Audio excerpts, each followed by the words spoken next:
Well, hello everybody. Danny back to Deepsouth Homestead. Guys, porch time is a little bit different today. I am not on the porch, I'm not in the cabin, I'm actually in my dining room at the house. Today has been a busy day. I got up at 3:30 this morning. By 4 o'clock I was fixing breakfast. Wanda and I ate breakfast this morning around 4:30.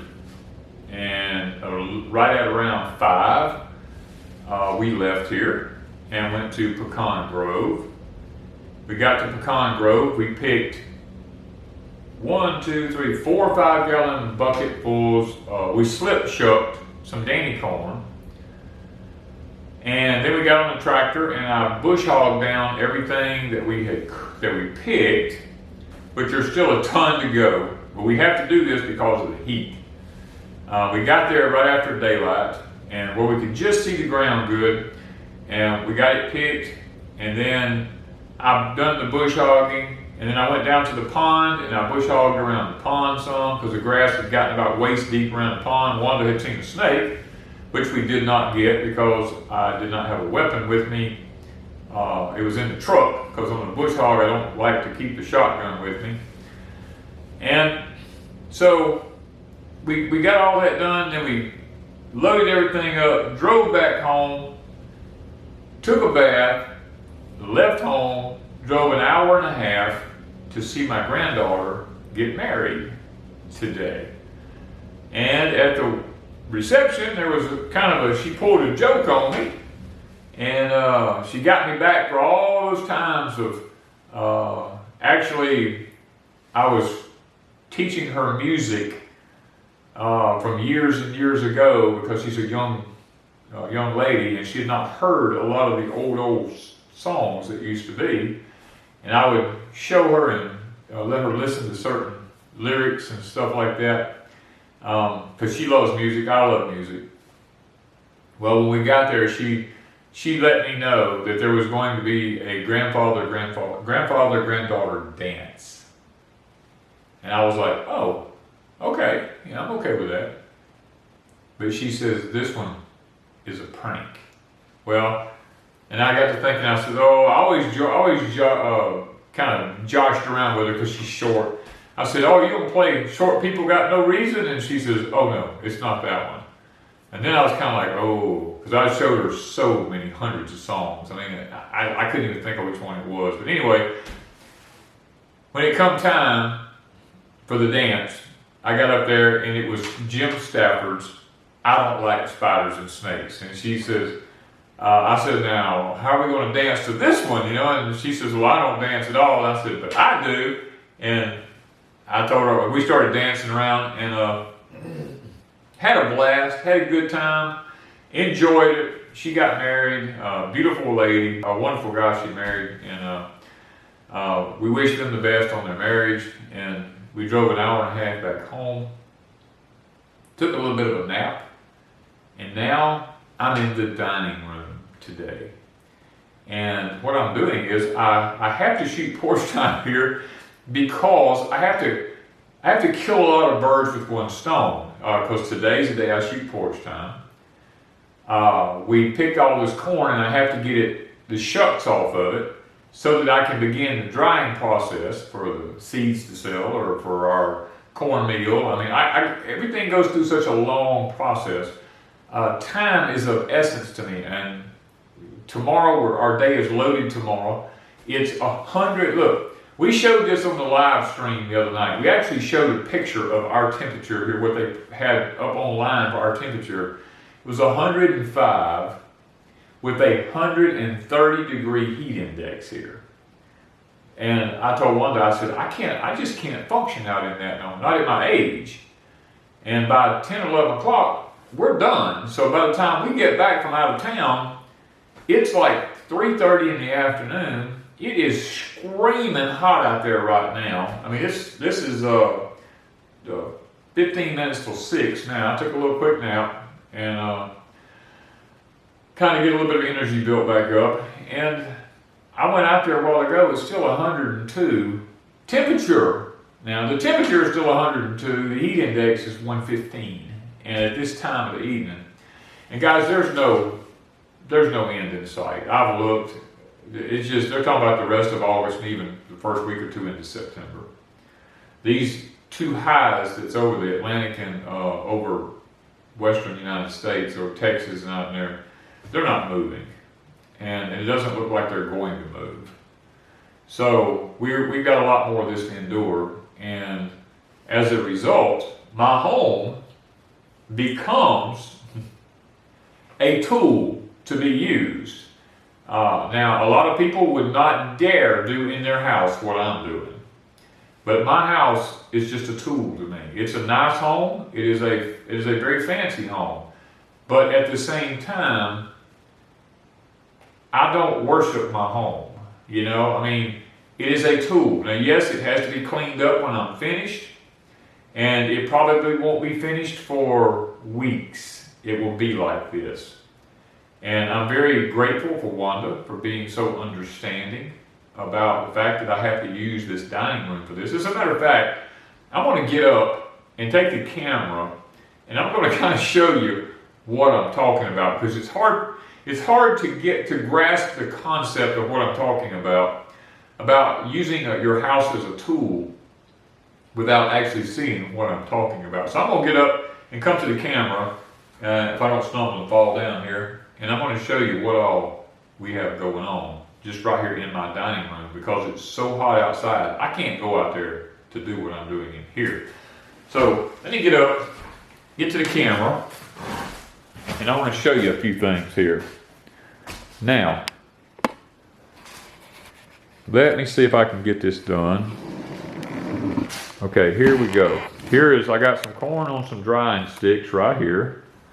Here is the buckets of corn that we picked, the 4 buckets. I have a spare bucket there.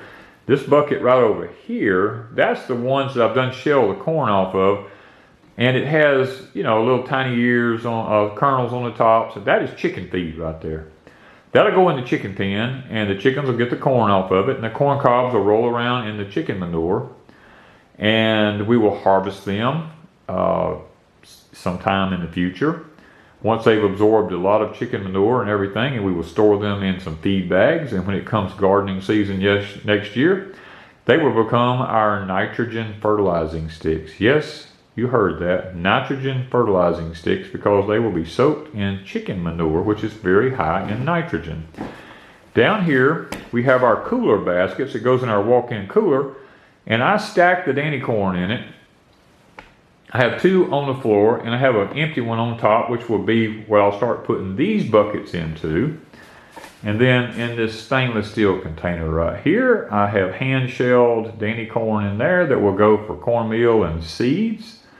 Miss Wanda picked a few peas to be drying for some seeds.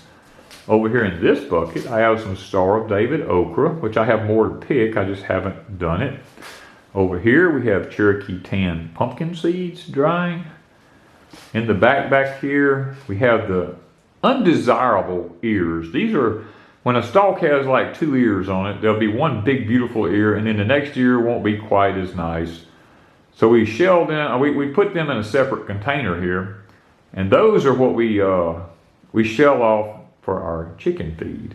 And of course, we still have some of the antique metal corn dryers there with some corn on them drying. And we have some gallon Ziploc bags there. That's what I put the corn in to put in the freezer for the 2-week period. Okay, let me get this thing settled back here. Get back up here to where I'm at and see if I can't get back over there without stumbling and falling down. Now, guys, this is life at Deepsouth Homestead. I got to make a camera adjustment here. Let me get a little bit of adjustment done on this camera. Okay. Now, as I was saying, this is life at Deepsouth Homestead. This is what we do here. It is an active, working homestead providing our own food. And literally, I take these ears of corn like this, and I shuck them here in the house. I mean, and does it make a mess? Yeah, it makes a little bit of a mess, but you get, the more you do of it, actually, the better you get at it and not make such a mess, to be honest with you. And then see, I just pull that shuck off there, and you see this ear here? Perfect ear, no worm signs, nothing. And I know a lot of people asking us, what do you spray your corn with? Well, I don't spray nothing. Literally, I spray nothing. Because I don't like chemicals. I don't like organic chemicals. I don't like chemicals, you know. I just believe that there are ways that we can do this without having such a heavy insect problem if we watch what we're doing. Now, sometimes some years are worse than other years. This year has been, I'm going to probably go down on record as saying, because I keep a daily journal about the weather and the events of the day, what we do for the day, things like this. I write down everything so that I can go back. I can go back several years of my life. I can tell you on any given day what the temperature was, what the weather was like, you know, what I was doing that day, the humidity, all kinds of stuff. Now, in the beginning, I didn't keep such in-depth records. I just put down, was it raining or whatever, and the temperature. But now I've gotten a lot more in-depth of what I do. And I want to be able to document the future. And I want to be able to, when we get so far along, I want to be able to look back. And I want to be able to see just how much things have changed. You know, if there is a massive change, and if they are, and I know for a fact that there's lots of change going on, because when I was a child, me and Wanda talk about this quite regularly. Here in the Deep South where we live at, in 1968, one year is very vivid to me, we got 18 inches of snow down here. And in what year was it? 1977. I was in a massive car accident on October the 17th, 1977. And they expected me to die because of all the injuries that I had. That morning, there was ice all over the ground everywhere on October the 17th here in the Deep South. So, and that's been 1977, that's been years ago. It has not been that cold since. You know, I mean, and before 1977, Wanda and I talk about how that when we were young kids, when we went back to school, our parents would take us in September, the 1st of September, to the clothing store, and we would pick out a light jacket and we would pick out a very heavy jacket for the winter time. And the light jacket during September, mid-September, we'd be wearing a light jacket because we would have fairs down here.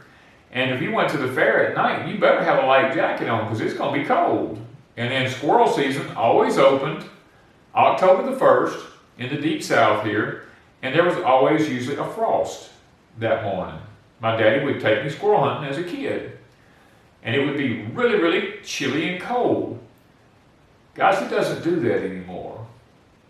Since 1980, I don't think it's been that cold here anymore. Now, do we go through cycles? And the answer is yes, we do. Does it affect plants? And the answer is yes. Does it affect humans? And the answer is yes. Back then, did man cause this climate issue? The answer is no. Is he causing it today? That's a kind of a yes and no answer together. We do contribute to what's going on, but a lot of it is cyclical. A lot of it, the earth is just going through phases that it goes through naturally. We've talked about these many, many times. And kind of where I want to go today is I'm leading up to the fact that our body that we live in is of the earth. And the reason I know that is because it's in the Bible. You know, I mean, everything that I do in my life is literally based around Scripture. You know, and some of y'all might not want to hear that, and I don't care if you want to hear it or not, but it is the truth. And the Bible says we were formed from the dust of the earth, and when we die, we will go back to the dust of the earth. So from dust we came, and from dust we will go back to. With that being the case, I got to grab another bucket over here, guys. I got to have somewhere to put these ends up. With that being the case,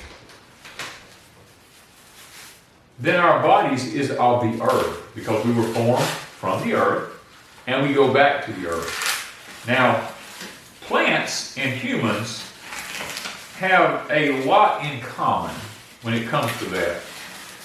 Plants are of the earth also. We take and we plant our seeds in the earth, and they come out and they produce these amazing ears of corn that are perfect. If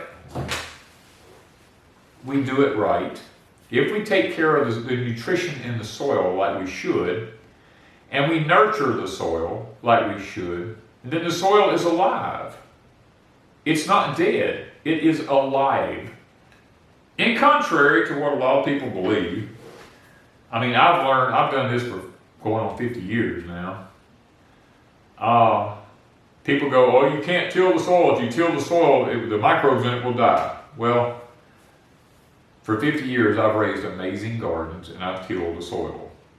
The Lord told Adam he is to till the soil. Now, granted, I believe a person can over-till the soil. I believe you could go out there and just day after day after day after day, if you till the soil year after year and day after day, and you did not put anything back, yes, you would deplete the soil of its nutritional value, and you would literally destroy the soil. We proved that through the Dust Bowls in the 1930s. Now, is there any truth to the fact that if we do nothing, then the soil will be just fine? And you know, we've done video collaborations with people from different parts of the country. Now, a lot of y'all may not know this, but we've done videos with people from Idaho and different places like that, talking about the differences in our climates. The ones in Idaho that we did the videos with, they put down a lot of wood chips and stuff like that, and talked about how amazing, because they have a lot of rocks out there and they don't have much soil, and they talked about how amazing the soil became by putting all these wood chips down and letting them rot, and then over the period of years just keep stacking it and stacking it and stacking it. And they said, why don't y'all do that in the Deep South? And I told them, I said, because in the Deep South, if you do that down here, we have fire ants that build beds up in them and eat your plants off. We have termites that get, termites here, they actually have changed the treatment in light poles now, because termites are actually eating the light poles. I bought treated lumber and put down out here in the cattle corral. Termites ate all the treated lumber up. I mean, it's just that bad here. We tried the back to Eden method, and I don't knock the back to Eden method, because it will work in the right climates, in the right conditions. It will work. It's just that our climate right here, with the humidity and all that we have, and all the ants. Now, when I say ants, I'm talking about imported fire ants. Now, this is not black ants or anything like that. Borax and sugar and all that will get rid of it.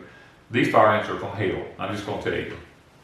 They were imported from another country, and you just about can't kill them.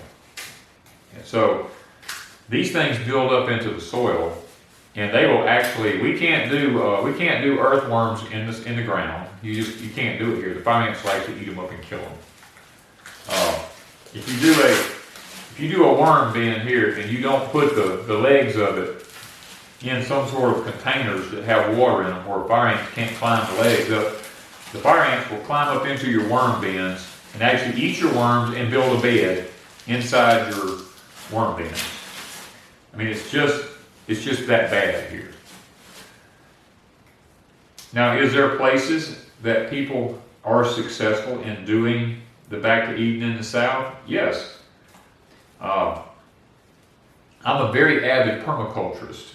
I don't talk about it much on my channel. And one thing, a good friend of mine, Billy from Permaculture Farms, when he came here to visit with me, he told me, he said, man, he says, you're a permapasture haven here. He said, why don't you talk about that? And I told him, I said, Billy, look, people go wacko on you when you start talking about things like permaculture, back to Eden.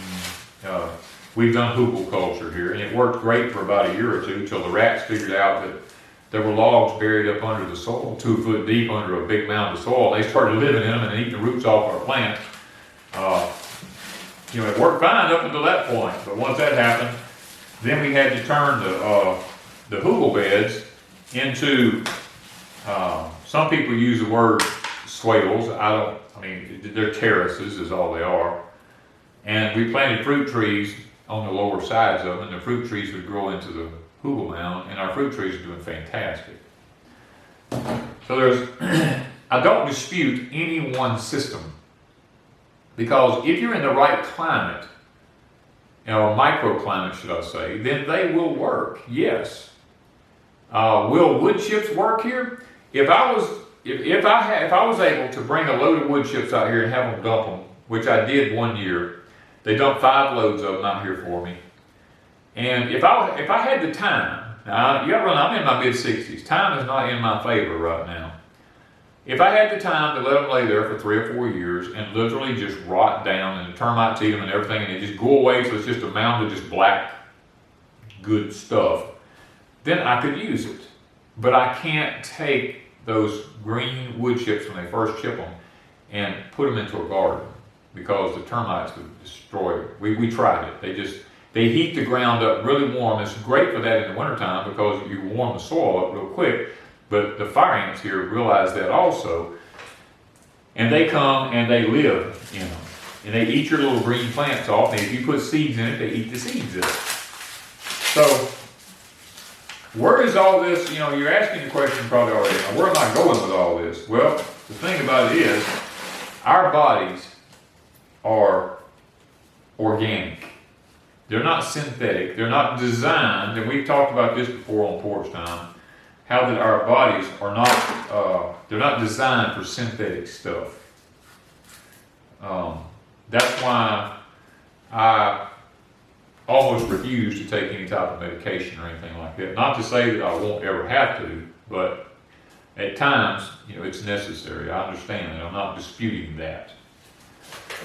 But it's not made for long-term use, I guess is what I'm trying to say. There are points where we have to have stuff. And because our bodies are organic, then that is why food, like vegetables, work so good for the human body. God designed it that way. Because you see, the plants feed off of the soil. And we feed off of the plants that are fed by the soil. Now, under normal conditions,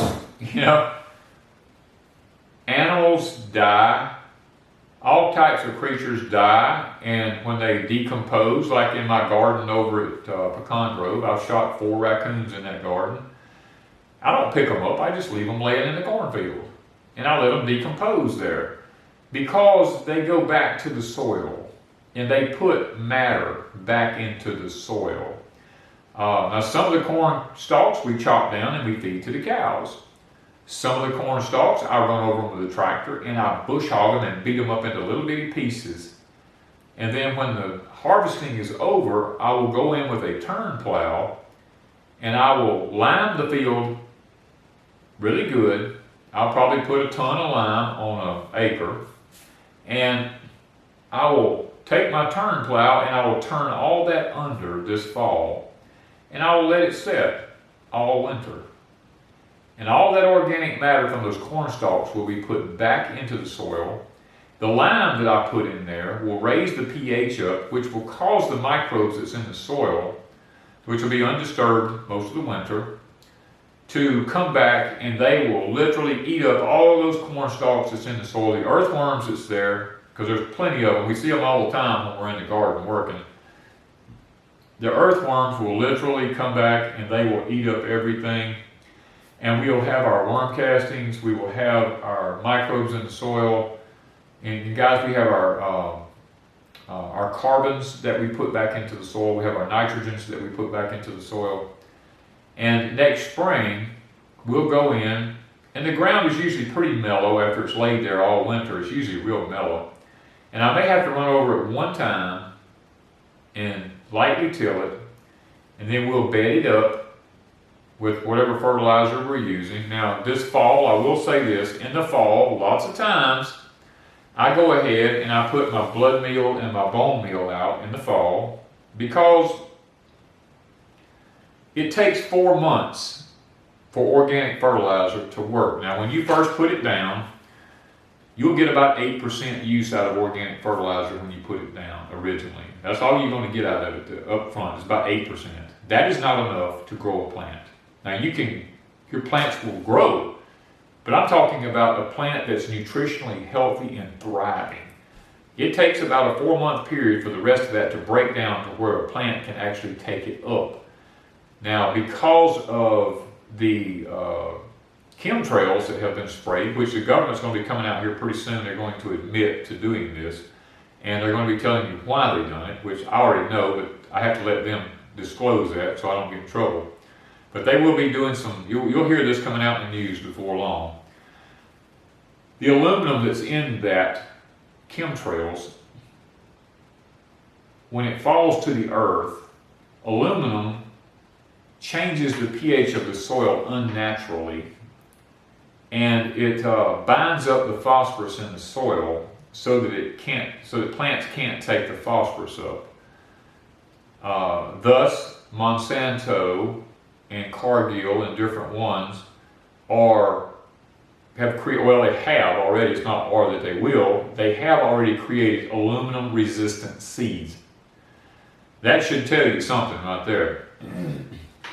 So in order to get away and get around that, if our plants won't take up the organic phosphorus that's naturally in the soil, then you have to give it to them in a liquid form. And when you give it to them in a liquid form, you have to do it when they're blooming and putting on fruit. And that is exactly what we do. We put our liquid phosphorus out we put our phosphorus out in a liquid form during this time in which plants are blooming, and they thrive doing that.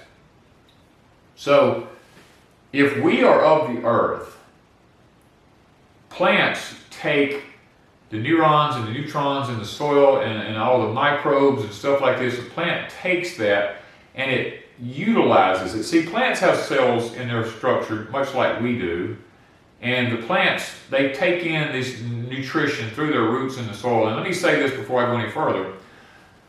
If the pH in the soil, if you're not liming your soil, if you're not raising the pH up to where it needs to be, which is for most vegetables is 6.8 to 7.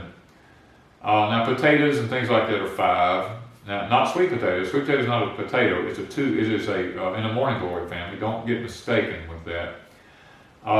That's the reason if you grow potatoes, you can't grow potatoes in different areas all the time, because if you lime a place and you raise the pH up on it, then your potatoes will get like an alligator-looking skin on them. It's because the pH in the soil is too high.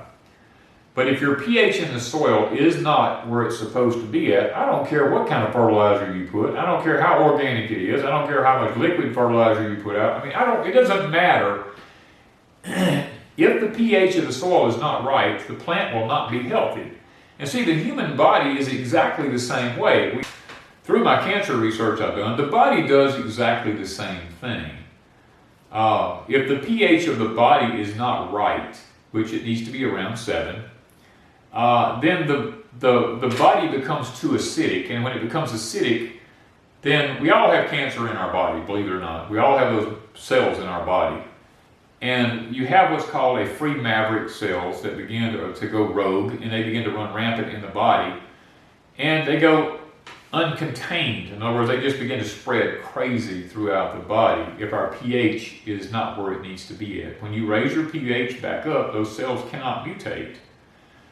And plants are the same way. If you don't have the pH where it needs to be at, then the plants can't take the nutrition up to have a healthy, vibrant plant. Now the plant may look healthy, humans look healthy. Lots of cancer patients are very healthy looking people to start with till they kill them with the treatments. But I mean, and plants are the same way. Plants may look very healthy and you go out and say, oh, well it's suffering in this, and you go to dumping something in there on it that it really doesn't need, and the plant gets worse. We're just like the earth. The earth and us are the same. Now, don't go off on a tangent on me thinking that I'm loving the earth, because I use the phrase Mother Earth every now and then. That's a slang phrase for me. It doesn't mean anything to me. It's just a slang phrase. But we have to understand that we are one like the earth is. Now, our body has a spirit and a soul, and it is physical, it is flesh, but it's also spiritual. And we have to understand that all sides of our body needs feeding. Not just the physical side of our body, but the spiritual side of our body needs feeding also. The plants of the earth, by taking up all the minerals and nutrition that they need, when we eat them, our body is designed to break those plants down and to derive the minerals out of them, just like the plant breaks down the soil and takes up the minerals from the soil. Our body takes up minerals from the plants if it's in the plant. If it's not in the plant, it's not going to. And as we utilize that, then our body is nourished. But we also have a spiritual side. And that spiritual side, if it's not nourished also, it's just like the fleshly side. It will lack and it will die.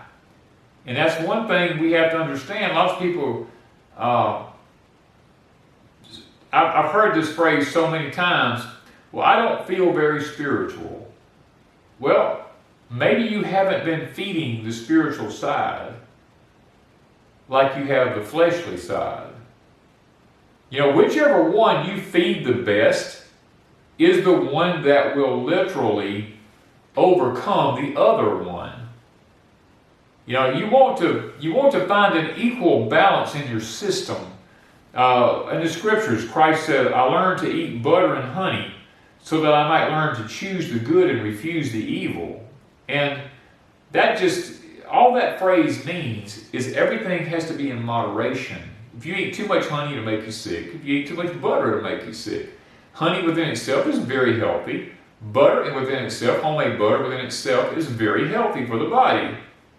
So we have to understand, by taking everything in moderation and not overindulging in any one particular thing and throwing our body out of whack, that's how we stay healthy.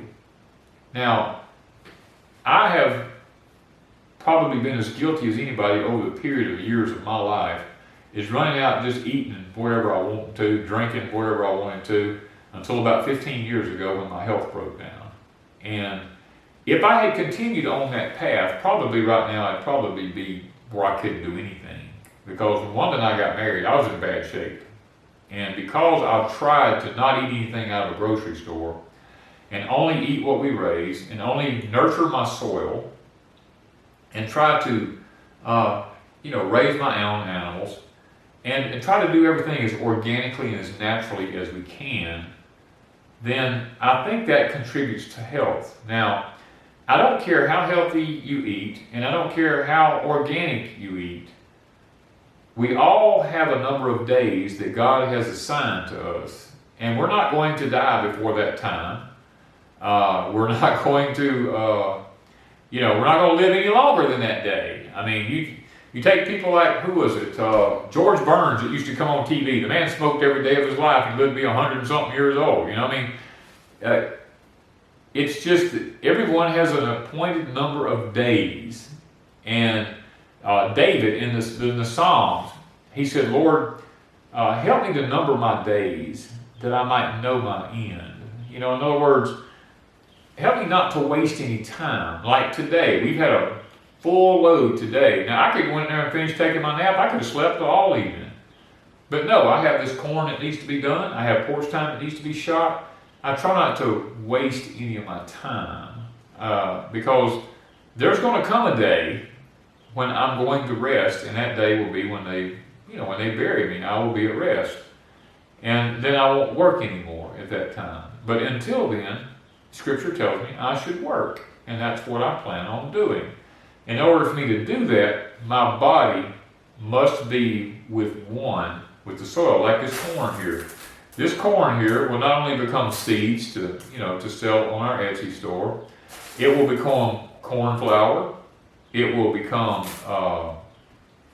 grits, it will become cornmeal. In order for a family to be sustainable, you must raise at least one form of your grain because your body needs at least one form of grain. Now, I have a gluten intolerance, which probably was brought on by Roundup. I'm not going to lie about it. I probably have more of an intolerance to Roundup than I actually do to gluten. But after talking to the scientists in some of these wheat factories, they'll all tell you that the wheat nowadays is not meant for human consumption. And so I don't eat wheat anymore. And I don't have enough room or enough time to grow enough wheat to feed myself if I grew the einkorn wheat or ekron, whatever people call it, Egyptian Pharaoh, or the Pharaoh wheat or whatever. I don't have enough time and space and equipment to raise my own wheat to do that. So my next best option is to raise my own corn. Now, this corn I created 30 years ago. I crossbred it up and made my own heirloom corn. Comes back true to itself every year. It's an open pollinated variety. And it is a very nutritious corn. Its protein is about 10%, which is okay. It's not the best in the world, but it's a 10% protein on it. And it is it's non-GMO. I don't have to worry about that because I'm very cautious about growing my food around other crops. And guys, this is what I'm talking about making your body at one with the earth, because it is the earth that feeds us, and how we take care of our soil and our earth is going to determine our own health. And if we refuse to do what's right with the earth and the soil, then our bodies will suffer, and we will not be as healthy of a generation as we need to be. So I know today, guys, it's been a little bit different porch time. I could have talked about 100,000 different things that's going on in the earth right now, but I really didn't want to today. I wanted to focus on our bodies. I wanted to focus on our bodies and the connection with the earth that the Lord created. God created the earth perfect in the beginning, and it was literally man that brought sin upon the earth. And because of that, the Lord says, it's going to grow thorns and thistles, and you're going to have to struggle, and you're going to work by the sweat of your brow and all this kind of stuff. And it's a toil for us now. So we know that right up front. And as a result, the earth is not going to give its bounty like it normally would unless we put back what's been taken from the earth. Now, our forefathers, I love my forefathers to death, but many of them were not good stewards. Now, many of them were. Thomas Jefferson and George Washington, I've read their essays and stuff like this. Many of them believed in putting back into the soil what was taken out of it. And I'm not trying to say anything about them as an individual. I'm just talking about what they did for their farms at that time. They tried to put back into the soil everything that they took out. And I think in order for us to be good stewards of the land, that's what we have to do. We have to put back into the soil what we take out of the soil, because if we don't, just like a lot of my forefathers and my family, they would farm a piece of ground till it quit producing, they put no fertilizer on it. They just farm it till it quit producing. They'd move over and clear up some new ground, farm it till it quit producing, and move over and clear up some more new ground and farm it. Guys, that is not good stewardship. That is abusing the land. And I don't believe in abusing what God's blessed us with. If God's blessed you with land, I believe He expects you to use it to its fullest.